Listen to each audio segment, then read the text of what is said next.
जय हिंद, नमस्कार। मैं डॉक्टर प्रदीप राय। रिसेंटली इंडियन गवर्नमेंट ने एक बोल्ड डिसीजन लिया है। उसके तहत जो इलेक्ट्रॉनिक उपकरण बाहर से इंपोर्ट करते थे उसको थोड़ा हतोत्साहित करने का कार्य किया गया है। उस पर रिस्ट्रिक्शन लगाया गया है। पूरी तरह से बैन तो नहीं किया गया, लेकिन एक कर्व इम्पोज किया गया है, रिस्ट्रिक्शन किया गया है। और निश्चित तौर पे ये भारत के हक में है, भारत के हित में है। तो राष्ट्रीय हित को ही लेके सरकार को बढ़ना चाहिए और निश्चित तौर पे ये एक बड़ा कदम है। इसमें एक्चुअल में क्या हुआ, आइए इसको सरलता से समझने का प्रयास करते हैं।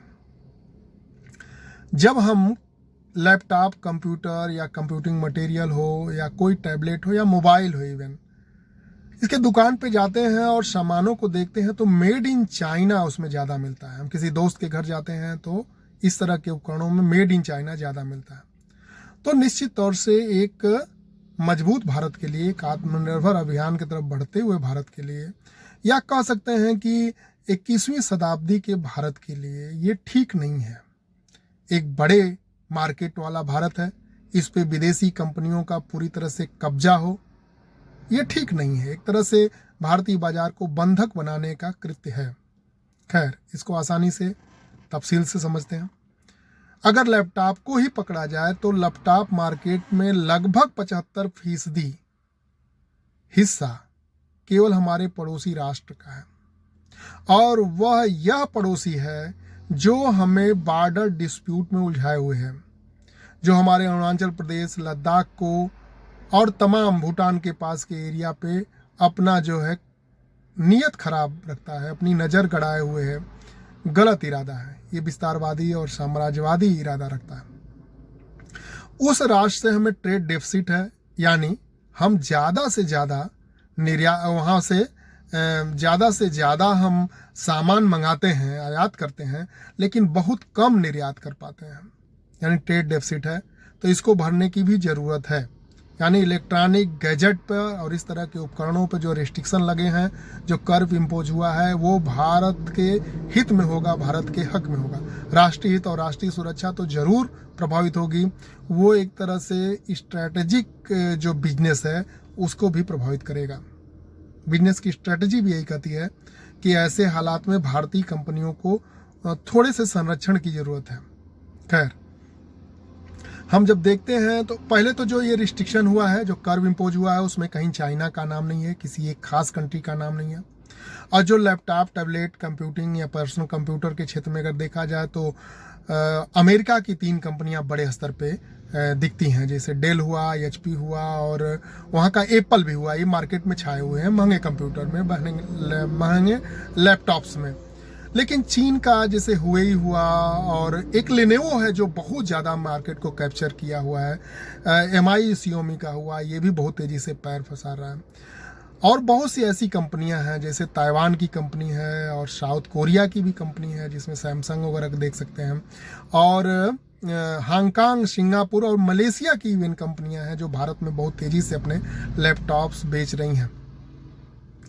तो ये भारत के लिए ठीक नहीं था, क्योंकि विगत 5-7 वर्षों में यहाँ का लैपटॉप और कंप्यूटर बाजार बहुत तेज़ी से बढ़ा है। कारण उसका है कि मध्यम वर्ग का बढ़ता स्तर या बढ़ता क्षेत्र और लोगों के पास इनकम, या विश्व में जो रफ्तार चल रही है अभी विश्व में ग्रोथ की, उसमें भारत तेज़ी से ग्रो कर रहा है, ये भी एक वजह है।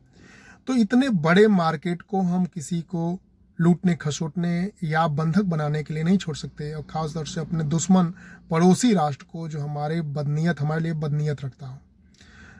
खैर, एक बात और है कि पूरी तरह से हम बैन नहीं लगाए हैं।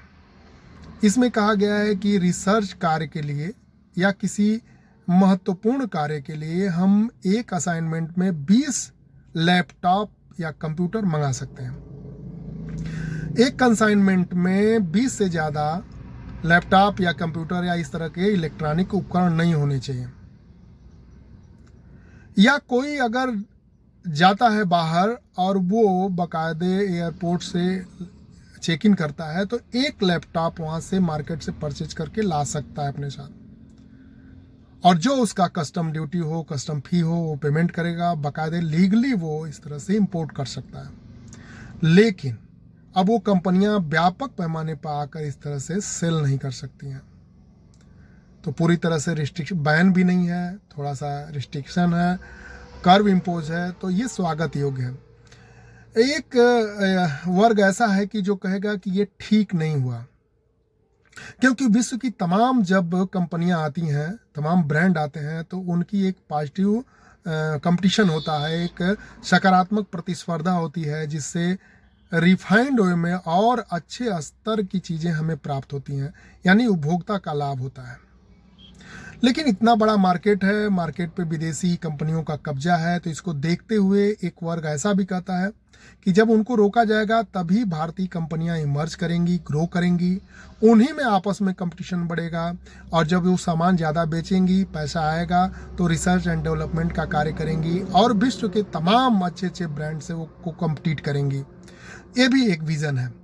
एक और तरह के लोग हैं जो कहने लगेंगे कि किस तरह से संरक्षणवाद दिया जा रहा है, अपने ही प्रोडक्ट को संरक्षण किया जा रहा है, प्रोटेक्शन दिया जा रहा है। तो ये तमाम जो वर्ल्ड ट्रेड सेंटर है या तमाम इस तरह के ऑर्गेनाइजेशन हैं वर्ल्ड में जो ट्रेड को गवर्न करते हैं, रूल करते हैं, उनके कहीं ना कहीं उद्देश्यों को और उनके आदर्शों को खंडित करने वाला ये कृत्य है। तमाम लोग इस तरह से भी कहेंगे कि संरक्षणवाद को बढ़ावा दिया जा रहा है। खैर, जो भी हो, भारत की कंपनियां मसलन जिसे आईबॉल हो गई या रिलायंस की भी एक कोई जियो पेज करके कुछ तरह से लैपटॉप वगैरह बना है, तो इस तरह की चीज़ों को बढ़ावा देने के लिए हमें विदेशी कंपनियों पर रिस्ट्रिक्शन इम्पोज करना ही सही था, और वो बोल्ड डिसीजन भारत ने लिया, अच्छा किया।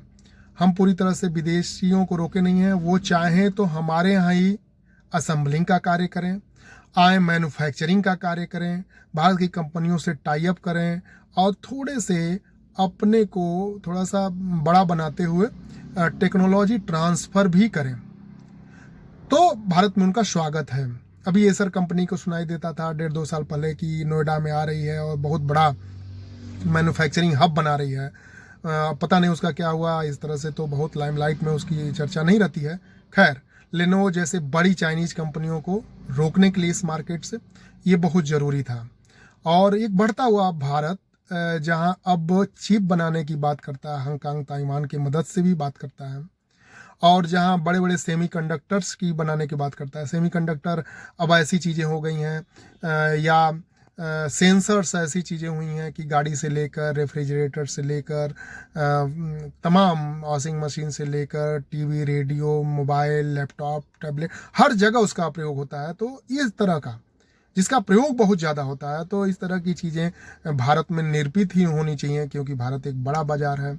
बाहर से लाएगा तो भारत को बहुत ज़्यादा चुकाना पड़ेगा पैसा, और बाहर भी इसका पैसा जाएगा। तो अगर इस तरह की चीज़ों को बढ़ावा देना है तो ये बोल्ड डिसीजन है, सोची समझी रणनीति के तहत आगे बढ़ने के लिए एक अच्छा डिसीजन है, और इसका निश्चित तौर पे स्वागत है। वीडियो के अंत तक आप बने रहें, आप अच्छे से देखें, धैर्य के साथ देखें। इसके लिए बहुत बहुत धन्यवाद। जय हिंद।